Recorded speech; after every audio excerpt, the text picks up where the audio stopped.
Hi friends, मैं प्रविंदर खारी। Friends, आज की हमारी game once again Rahul Pant ji की वीडियो रिकमेंडेशन है और जिस गेम को ऊपर उन्होंने मुझसे वीडियो बनाने के लिए कहा फ्रेंड्स, वो गेम खेली गई थी सन 1989। ये वो दौर था जब गैरी कास्परोव इस गेम को, चेस की गेम को डोमिनेट करा करते थे और इनके सामने खेलने वाले खिलाड़ी थे बेशर कॉटली। तो फ्रेंड्स, मेरे ख्याल से कॉटली फ्रेंच खिलाड़ी है, एक बार मैं कंफर्म कर ले। हाँ, ये बिल्कुल सही है, फ्रेंच खिलाड़ी ही रहे हैं और इनको इंटरनेशनल मास्टर का टाइटल हासिल था। और फ्रेंड्स, चलिए शुरू करता हूँ डायरेक्टली इस गेम को, जहाँ बाशर कॉटली ने D4 के साथ शुरू किया। गैरी कास्परोव का रिप्लाई यहाँ G6 से आया, C4 हुआ, bishop G7, night C3, D6, night F3 class Kings Indian defence है, नाइट F6, देन हुआ E4 कैसल, यहाँ ब्लैक ने किया, बिशप आया E2 स्क्वायर पर, E5, D5, A5। Okay, H4 typical वही सारे मूव चल रहे हैं सिवाय इस H4 मूव के फ्रेंड्स। यानी कि आप गैरी कास्परोव के सामने H4 के आगे पुश होने के बाद सीधा सीधे चैलेंज कर रहे हैं कि मैं कैसल तो करने नहीं वाला हूँ, आओ अटैक करो।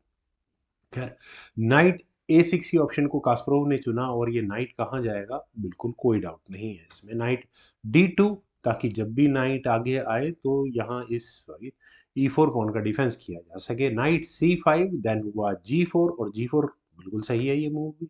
अगले मूव में आप ठीक है, गैरी कास्परोव के नाइट को डिस्टर्ब कर सकते हैं। A4 यहाँ ब्लैक ने खेला और अब कास्परोव क्या करने हैं, क्या कुछ इस तरह का मूव अभी खेला जा सकता है? मुझे नहीं लगता, फिलहाल तो नहीं है, लेकिन हाँ, यहाँ बशर अपने जी पॉन को आगे पुश कर सकते थे, नाइट को हटा सकते थे। नाइट यहाँ से आइदर E8, D7 और क्या स्क्वायर बचा है, सिर्फ H5 इन तीन में से किसी एक स्क्वायर पर आ सकता था। लेकिन यहाँ बाशर कॉटली ने अपने एच पॉन को आगे पुश किया, जी टेक्स H5 हुआ और इसके बाद यहाँ ये जी पॉन आगे पुश किया गया। अब ऐसा करने के बाद यहाँ ठीक है, ब्लैक के नाइट यानी कास्परोव के नाइट को एक अच्छी आउटपोस्ट मिलती है। देखिए, नाइट गया यहाँ G4 स्क्वायर पर। अब या तो आप यहाँ इस नाइट को एलिमिनेट करो और बिशप को एक एग्रेसिव आउटपोस्ट दिलाओ, या फिर डायरेक्टली यहाँ रूक टेक्स H5 कर लो। लेकिन देखते हैं कि यहाँ बशर ने रूक टेक्स H5 पहले क्यों नहीं किया, किया बाद में किया था। रूक टेक्स H5 अगर यहाँ पर किया जाएगा तो आप देखिए गेम में क्या इश्यूज है। यहाँ नाइट यहाँ अटैक बनाएगा, स्पेशली अगर रुक किसी तरह से एक्टिव हो जाए तो F2 स्क्वायर पर प्रेशर बनेगा ही बनेगा। तो F5 यहाँ पर खेला ही जाएगा। ई टेक्स F5 कर भी लिया गया, देन बिशप टेक्स F5। आप कहेंगे कि ब्लैक का नाइट यानी कास्परोव का नाइट चला जाता है, ऐसा बिल्कुल भी नहीं है। रुक फिलहाल एक्टिव हो चुका है और अगर यहाँ वाइट बिशप टेक G4 के लिए जाने की गलती भी कर देगा तो उसके बाद नाइट D3 चेक। और फ्रेंड्स, ये नाइट की इतनी इंपॉर्टेंट पोजीशन है कि जैसे भी ब्लैक के नाइट को इस मौका मिलेगा इसको, यहाँ चेक मीटिंग थ्रेट जैसा कुछ बन जाएगा। देखिए, किंग को E2 स्क्वायर पर तो लेकर आया नहीं जा पाएगा क्योंकि क्या प्रॉब्लम है ये नजर आ गई है। किंग F1 स्क्वायर पर जाएगा, उसके बाद नाइट टेक्स F2 किया जा सकता है। नाइट टेक्स F2 किस लिए, देखिए क्वीन पर अटैक बनेगा। उसके बाद आप ना वापस बिशप को रिक्लेम कर सकते हैं। और अगर यहाँ किंग से इस नाइट को लेने की कोशिश की गई तो रुक से डिस्कवर्ड चेक, और आपको कम से कम अपनी क्वीन बिशप दोनों चीजें गंवानी पड़ जाएंगी। चलते हैं पर गेम पर। फ्रॉम हेयर यहाँ खेला गया नाइट F1। अब ये नाइट F1 का मूव किस लिए आया फ्रेंड्स, D3 स्क्वायर पर आने वाले खतरे को आप देख सकते हैं, जो कि परेशान करेगा ही करेगा। आपको इस नाइट को भी एलिमिनेट करना है। F5 यहाँ पर अपनी प्लानिंग के साथ गैरी कास्परोव ने काम किया। F3, अब F5 तो देखिए ओपन हो चुकी है, ये इशू तो रहेगा ही रहेगा। अब क्या करें, किस तरह से गेम आगे बढ़ाई जाए।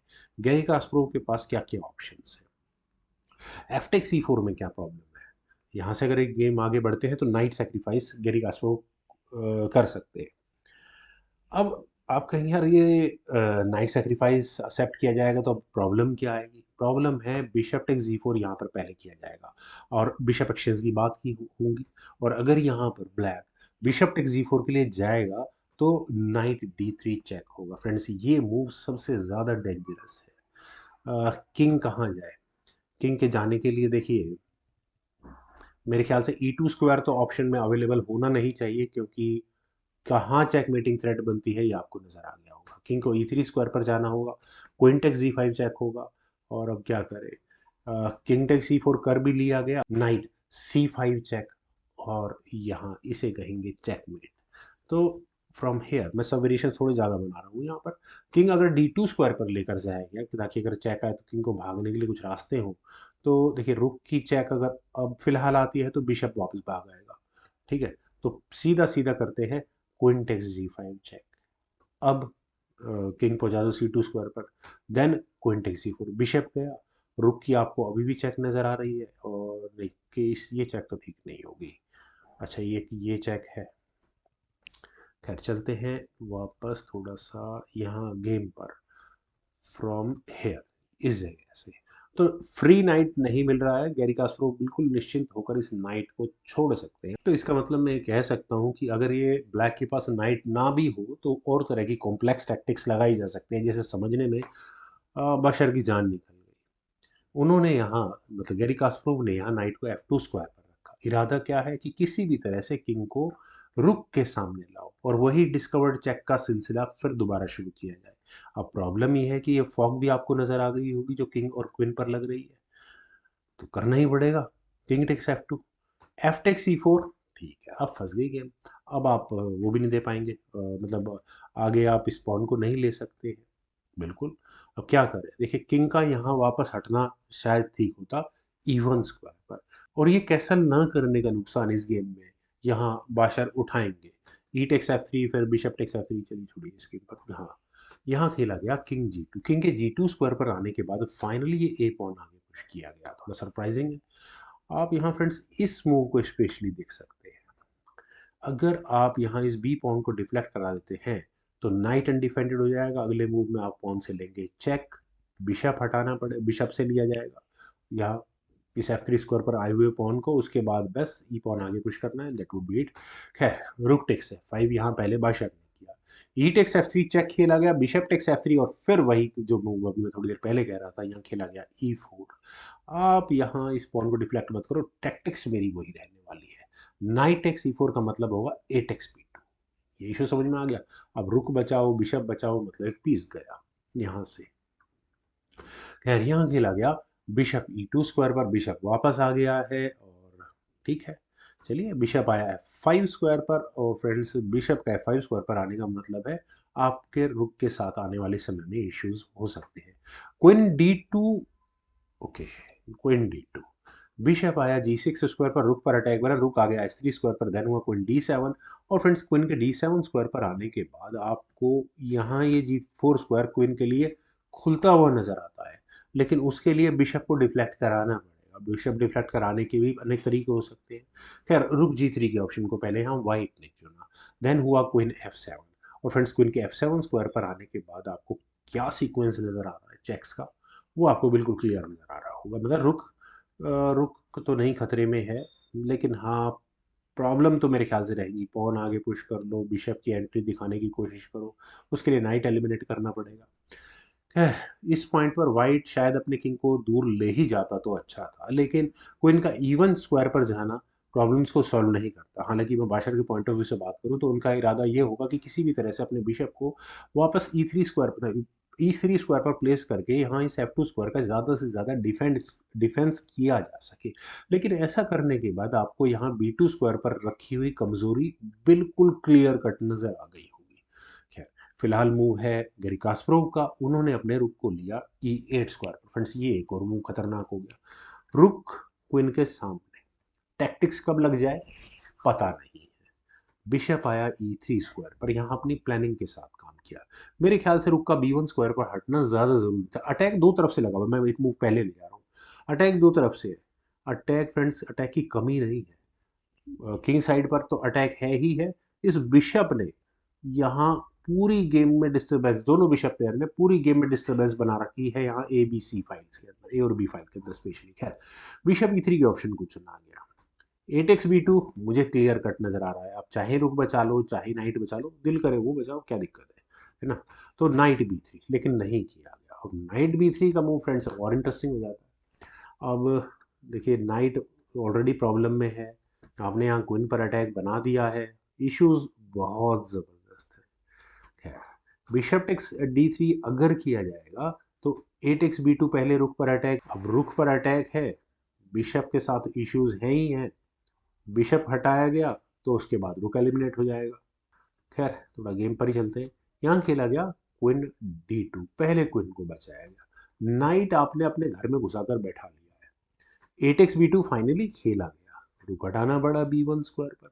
आपको जल्दी जल्दी कोशिश करनी है कि इस पॉन को एलिमिनेट किया जाए। बिशप आया E5 स्क्वायर पर, लेकिन गैरी कास्परोव अब मौका नहीं देंगे।